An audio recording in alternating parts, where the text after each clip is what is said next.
সময়ের পরিবর্তনে হয়তো রাগ অভিমানগুলো কমে যায়, কিন্তু কারো দেওয়া আঘাতের দাগ আজীবন থেকে যায়।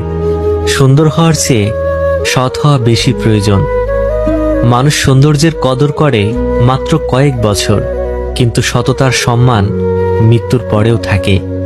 ঠকাতে সবাই পারে, ঠকতে পারে কজন? ভালোবেসে ছেড়ে যেতেই পারে, ভালোবেসে আগলে রাখতে পারে কজন? বোঝানোটা সহজ, বুঝে নেওয়াটা কঠিন। বেশি টাকা উপার্জন করা গর্বের নয়, হালালভাবে উপার্জন করাটাই প্রকৃত গর্বের বিষয়। প্রকৃত সফল মানুষ কখনো অহংকারী হয় না, আর অহংকারী মানুষ কখনো প্রকৃত সফল মানুষ হতে পারে না। মানুষ তাদের চাহিদা অনুযায়ী আমাদের ব্যবহার করে, অথচ আমরা মনে করি তারা আমাদের ভালোবাসে। যে মানুষগুলো মনের কথা সবার মাঝে উপস্থাপন করতে পারে না, ঠিক তারাই বেশি ডিপ্রেশনে থাকে। মনের কথা অন্যকে যত কম বলা যায় ততই ভালো, কারণ মন বদলায় কিন্তু কথা ফেরত নেওয়া যায় না।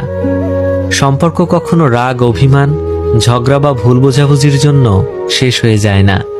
সম্পর্ক শেষ হয়ে যায় মিথ্যা কথা বলা, কথা দিয়ে কথা না রাখা, বারণ করার পরেও একই জিনিস বারবার করার কারণে। বিশ্বাস যেমন মূল্যবান, তার চেয়েও বেশি মূল্যবান কথা দিয়ে কথা রাখা।